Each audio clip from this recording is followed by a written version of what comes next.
Hi there. High magics. They are designed to improve yourself and possibly even to find or construct or create the keys that will let you out of this prison. And I think Gnosticism is really founded on the central idea that all this, and I wave my hand around the room vaguely, is a prison. It's a prison complex, not just one prison cell. Many different levels to this prison, dungeons and towers and watchtowers and walls and solitary confinement cells and communal cells and holding cells or one thought of another. Um, you know, um, and I think the keys, well, we don't have the keys, and I don't think you can create the keys. I don't think we have them. I mean, I don't think the high magics really amount. They just lead you round and round the prison, but they don't lead you out of the prison. I think the only way out of this prison is literally a helicopter breakout, like in the movies. And a helicopter comes and whisks you off from the courtyard in the classic way of things. And that helicopter would be some kind of avatar of the supreme god or angelic being, something like that, or Christ himself, and that would be that would be the only way out of this prison. Otherwise, I think you're just exploring the prison like in some Dungeons and Dragons computer game, or Dungeons computer game. In fact, you're just exploring caverns and prisons and dungeons of different kinds. And if you do have keys, they just lead you to more dungeons, more restriction, and more tortures of various kinds, and torture rooms of various kinds. So I think the situation is grim. I don't think that there is any way out of here. And perhaps even if you believe in reincarnation, then there isn't any way out through suicide either. Although a lot of people get so despairing, I suppose suicide becomes an attractive proposition on times. But so the high magics, I don't really have much faith in the high magics or in Hermeticism. And people may say that's a bit harsh of me. There must be some higher reason, some practical reason, well, not practical, but metaphysical reason, some sort of pointer towards mind liberation as a result of doing the high magics and learning about Hermetic tradition and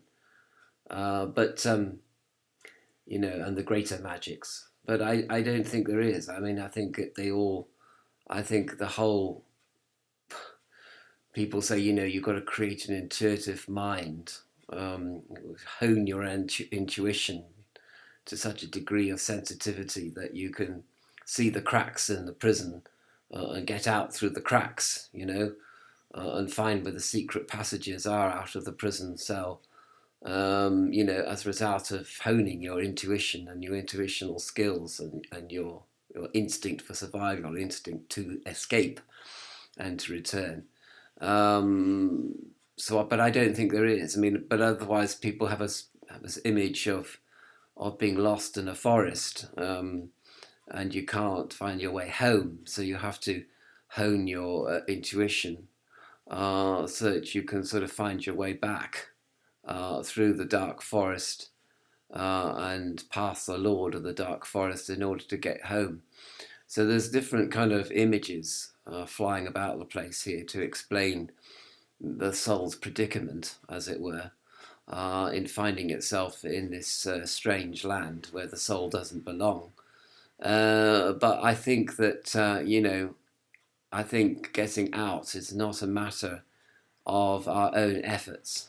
I think it's a matter of faith in believing that the powers that be and the powers of light will send that rescue helicopter and will enable you to escape from this prison.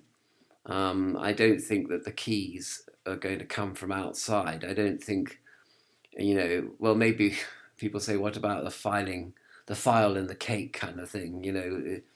Surely that the Holy Spirit has put this file in the cake, as it were, so you can file your way out through the bars. Again, perhaps I mean that's another interesting way of looking at things. That there are escape hatches and methods of escape that are hidden in various things that we're given. But I don't really. I'm a bit pessimistic about that, really. I'm also rather pessimistic about this idea of bettering yourself and preparing yourself for some kind of initiatory experience. I don't really, or Gnostic experience. I don't see that there's any way to prepare yourself, really, apart from actually hearing the good news, hearing the gospel of the Gnostics.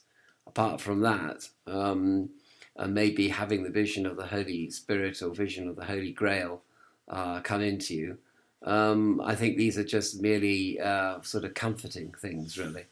And if there is a hermetic path, it's a path to sort of inner peace and calm, whilst you're waiting for the actual magic to come from on high to low. So I don't think that there's any, if it gives you comfort to follow some kind of magical hermetic path, because this prison is too much to bear, then that's very good. But if I think it's going to, the actual source of liberation is from the higher worlds to the lower worlds, not from the lower worlds to the higher worlds.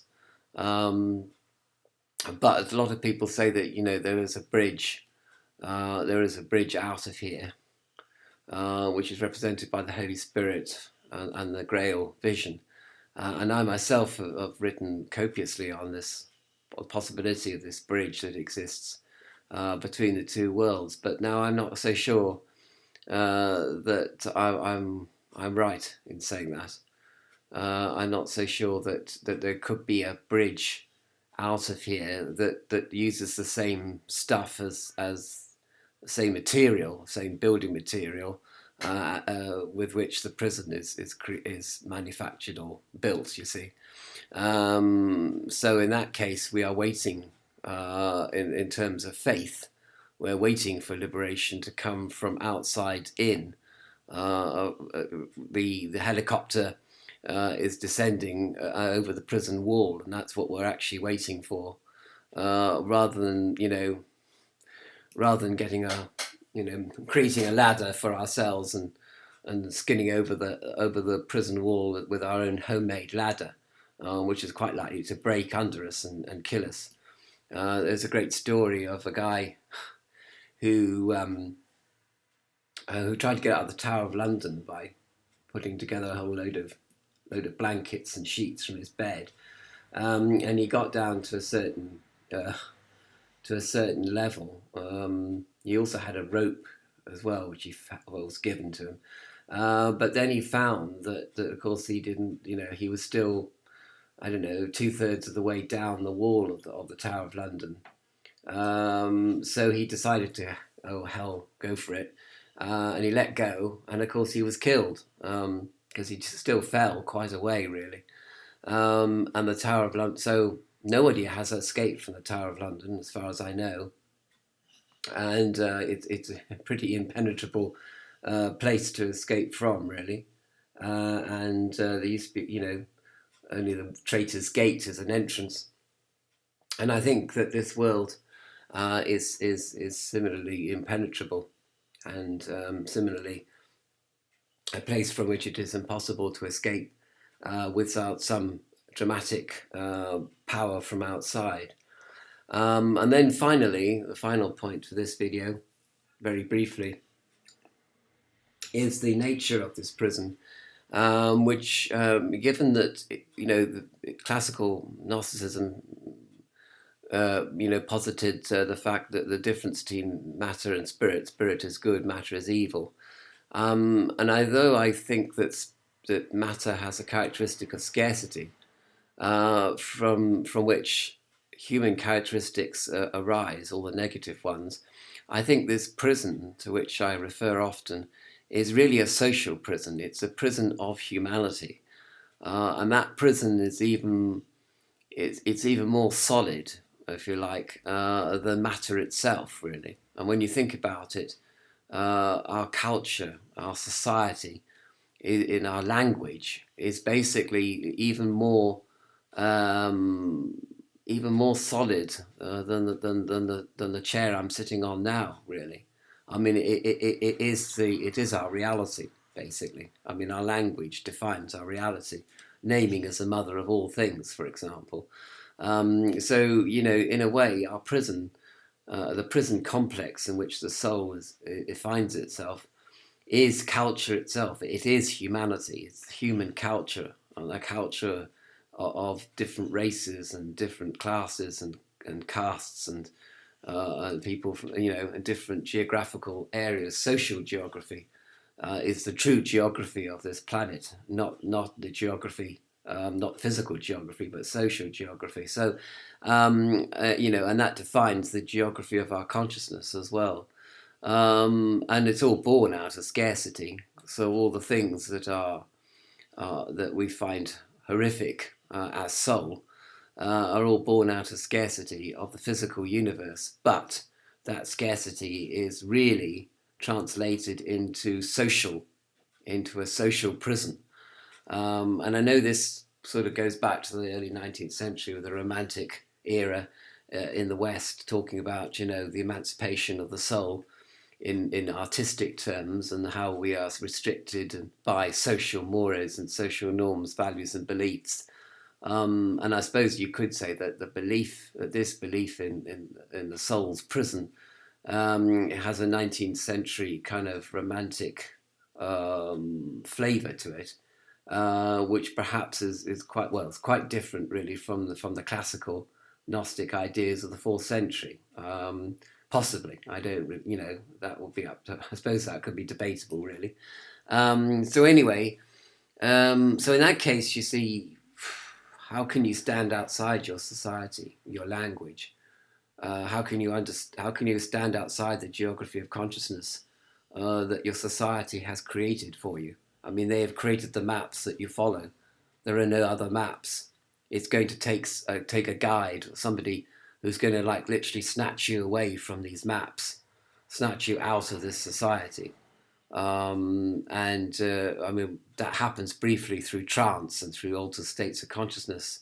But I think that ultimately it's going to come from outside and not actually from within. Unless, of course, you're going to say that within and without are the same thing, which I suppose is something that you can come back at me with quite legitimately.